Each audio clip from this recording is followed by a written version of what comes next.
What happens when a controversial prince meets America's most outspoken talk show host, and the conversation spirals completely out of control tonight?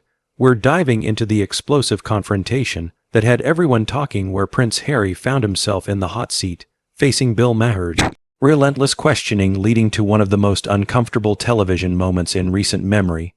Make sure to subscribe and drop a comment below, because this story gets more intense with every minute. The studio lights blazed down on Bill Maher as he leaned back in his chair, that familiar smirk playing across his face. Prince Harry had just taken his place across from him, adjusting his jacket with what seemed like nervous energy. The audience was buzzing with anticipation, knowing that when Maher had a high-profile guest like this, anything could happen. So Harry Maher began, his voice carrying that signature blend of curiosity and mischief. Let's talk about your new life in California.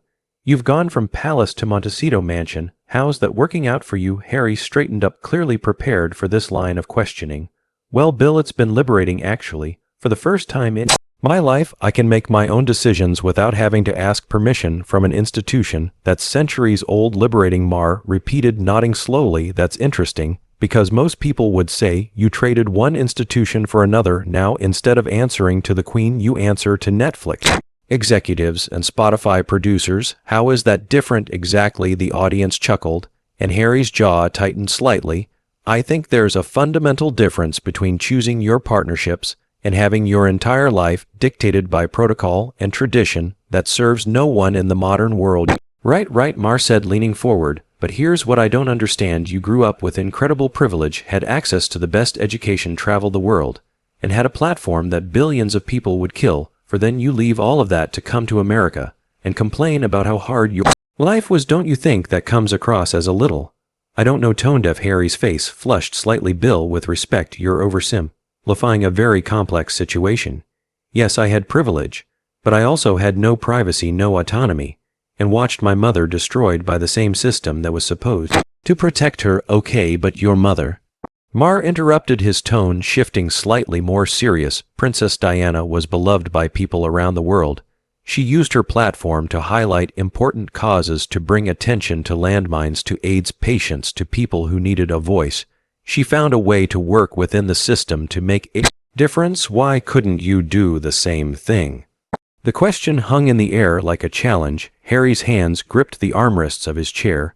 Because the system killed her, Bill. The constant harassment, the paparazzi, the inability to live a normal life. I wasn't going to let that happen to my wife and children.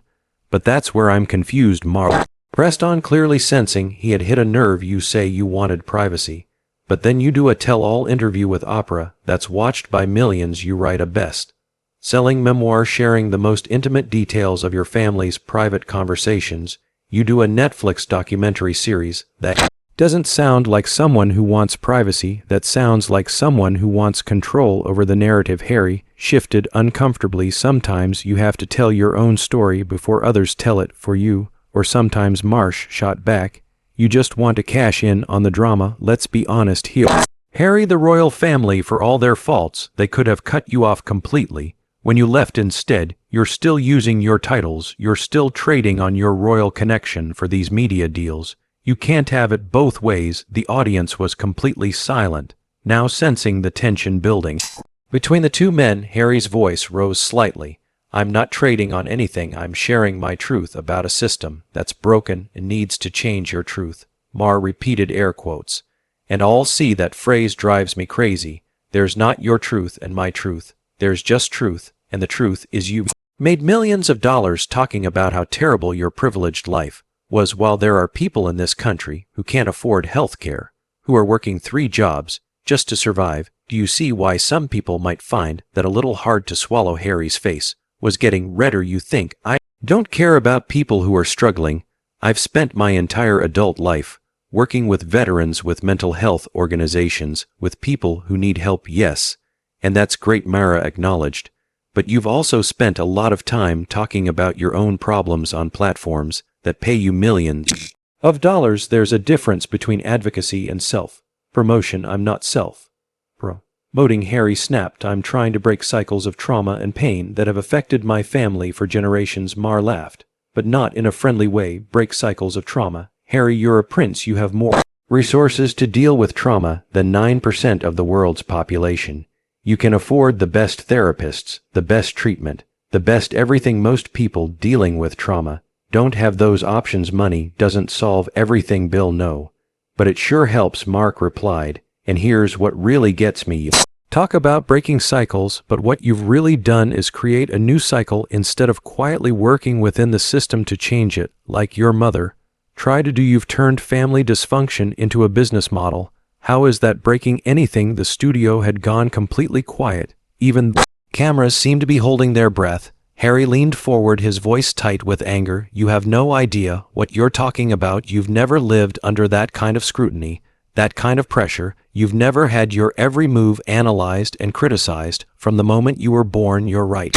Maher said, his voice calm but cutting. I've never had that experience, but I also never had a trust fund worth millions or palaces to live in, or the ability to meet world leaders whenever I wanted. Everyone has problems, Harry, but not everyone has your advantages to solve them. The tension in the room was thick enough to cut with a knife. Harry's face had gone from slightly flushed to visibly angry, and Maher seemed to be enjoying every second of it.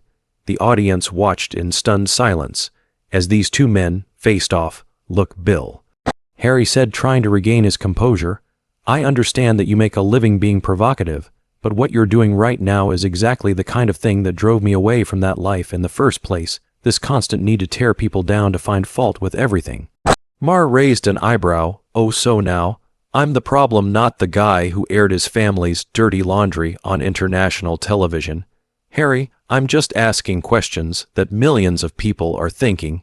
If you can't handle basic scrutiny about your choices, maybe you shouldn't be doing interviews. Base scrutiny? Harry's voice cracked slightly. You're attacking my mother's memory, questioning my motives, and dismissing legitimate concerns about mental health and institutional racism. Whoa, whoa, whoa. Maher held up his hands. When did I attack your mother? I said she was beloved and used her platform effectively. And institutional racism, where did that come from? We weren't even talking about that. It's all connected, Bill. The way the media treated Meghan, the way the institution failed to protect her, the way people like you continue to minimize our experiences because it's inconvenient to your narrative. Maher leaned back, a look of genuine surprise on his face. People like me? What does that mean exactly? Harry's eyes flashed. People who benefit from systems of privilege while criticizing others for speaking out against those same systems. You make jokes about institutional problems because addressing them seriously would require you to examine your own position. My position? Maher's voice was getting sharper now. Harry, I've been calling out institutional problems for decades. I've criticized the church, the government, the media, corporate America. The difference is, I don't expect to get paid millions of dollars for doing it, and I don't claim to be a victim while I'm doing it. I never claimed to be a victim, really, because that's all I've heard from you for the past few years. The royal family was mean to you. The media was unfair. The institution was racist. At what point do you take responsibility for your own choices instead of blaming everyone else? Harry shot up from his chair, his composure finally breaking completely. Take responsibility. I took responsibility by leaving. I took responsibility by protecting my family. I took responsibility by speaking out against a system that's broken. No, you took the easy way out. Maher shot back, also standing now. You could have stayed and fought to change things from the inside. You could have used your position to make real change instead of just complaining about it from California. Easy way out. Harry's voice was rising to near shouting levels. Do you have any idea how hard it was to walk away from everything I'd ever known, to give up my military titles, my patronages, my relationship with my family? Oh, please. Maher waved his hand dismissively. You gave up your royal duties and got a $100 million Netflix deal. That's not sacrifice, that's a career change. Audience was shifting uncomfortably in their seats. This had gone way beyond typical late-night television banter into genuinely hostile territory. You know what your real problem is, Bill, Harry said, pointing a finger at the host. You can't stand that someone actually had the courage to walk away from a corrupt system instead of just making jokes about it from the sidelines. Corrupt system. Maher laughed harshly. Harry, you're talking about the British monarchy like it's some criminal organization. These are your grandparents. We're talking about your father, your brother. Are you seriously calling your own family corrupt? I'm calling the institution corrupt, not the people, but the people run The institution, you can't separate them. And here's what I really don't understand: if the system is so corrupt, why are you still using the titles? Why are you still Prince Harry and Duchess Meghan? If you really wanted to make a clean break, wouldn't you drop the royal titles altogether? Harry's mouth opened and closed like he was searching for words. It's complicated. No, it's not complicated at all, Mar pressed. You want to keep the perks and the prestige while avoiding the responsibilities. You want to be royal when it benefits you and a regular person when it doesn't. That's not true, isn't it? When you're negotiating contracts with Netflix and Spotify, you're the Duke of Sussex.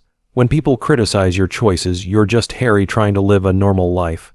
Which is it? Harry was pacing now, clearly agitated. You're twisting everything. I say I'm not twisting anything. I'm just pointing out the contradictions in your story. You say you want privacy, but you do tell all interviews you say you want to help people, but you charge speaking fees that most charities can't afford. You say you left for your family's safety, but then you share intimate details about them in your book. I shared those details to provide context for why we had to leave, or maybe you shared them because Random House paid you $20 million for the bookmark countered. Let's not pretend this is all altruistic, Harry. You've built a brand around being the royal who got out, and that brand is worth a lot of money. Harry stopped pacing and stared at Mar with barely contained fury.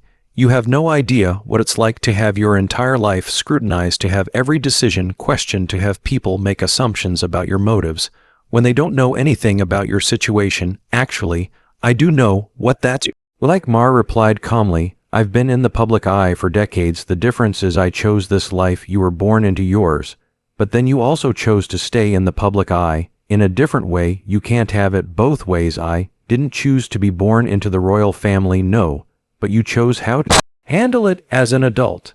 And the way you've handled it is to monetize your grievances while claiming you just want to be left alone. Do you see why people find that hypocritical? Harry's hands were clenched into fists at his sides. I'm done with this conversation. Oh, now you want to leave? Mar's voice was dripping with sarcasm. That's your solution to everything, isn't it? When things get uncomfortable, just walk away. I'm not walking away from anything important. You walked away from your military career, your charitable work in the UK, your relationship with your brother, your role in the Commonwealth. What point do you stop running and start dealing with your problems like an adult? The words hung in the air like a slap across the face. Harry's entire body went rigid, his face turning a shade of red that was almost purple. The audience collectively gasped, sensing that this had crossed a line that couldn't be uncrossed. Dealing with my problems like an adult. Harry's voice was barely controlled, shaking with rage. Like an adult, Bill. I served 2 tours in Afghanistan.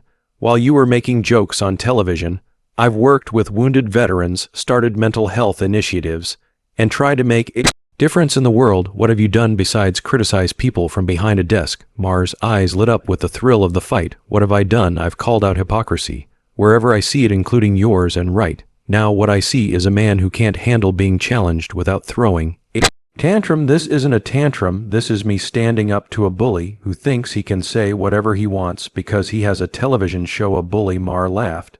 But it wasn't friendly anymore, Harry. I'm asking you basic questions about your public statements and actions. If that feels like bullying to you, maybe the problem isn't me. Harry took a step closer to Mara's desk, his voice dropping to a dangerous whisper. You want to know what the real problem is? The real problem is people like you, who have never had to make the kinds of difficult decisions I've had to make, sitting in judgment like you have.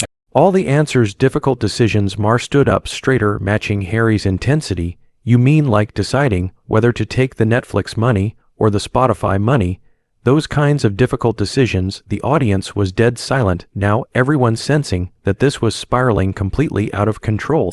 Even the cameras seemed to be capturing something that felt too real, too raw for television. You know what, Bill? I came here thinking I could have an honest conversation about important issues, but all you want to do is score cheap points and make your audience laugh at my expense. No, Harry, what you wanted was to come here and get softball questions that would let you promote your latest project without any real scrutiny. But that's not how this works when you put yourself in the public eye. You don't get to control the conversation. I'm not trying to control anything. I'm trying to have a respectful dialogue. Respectful? To Mar's voice was getting louder. You just accused me of being a bully, and suggested I haven't contributed anything to society. How is that respectful? Harry's composure snapped completely. Because you haven't contributed anything, all you do is tear people down and make cynical jokes about serious issues. You're part of the problem, not the solution. Part of the problem. Maher's face was flushed now too. I've been fighting against institutional corruption and hypocrisy for 30 years. The difference is I don't expect to get paid millions of dollars for it. And I don't whine. When people disagree with me, I'm not whining. I'm defending myself against unfair attacks. Harry, everything I've said tonight is based on your own public statements and actions. If pointing out contradictions in your story feels like an attack, maybe you need to examine why your story has so many contradictions. Harry was visibly shaking now, his voice cracking with emotion. My story has contradictions because life is complicated, Bill. Because sometimes you have to make impossible choices between bad options. Because sometimes protecting your family means disappointing other people. And sometimes, Maher shot back, making millions of dollars means telling people what they want to hear instead of what they need to hear. Which one are you doing right now, Harry? That was the final straw. Harry's face contorted with fury as he pointed directly at Ma. You know what I'm done with this interview. I'm done with your questions, and I'm done pretending that this is anything other than a hit job designed to humiliate me for your entertainment.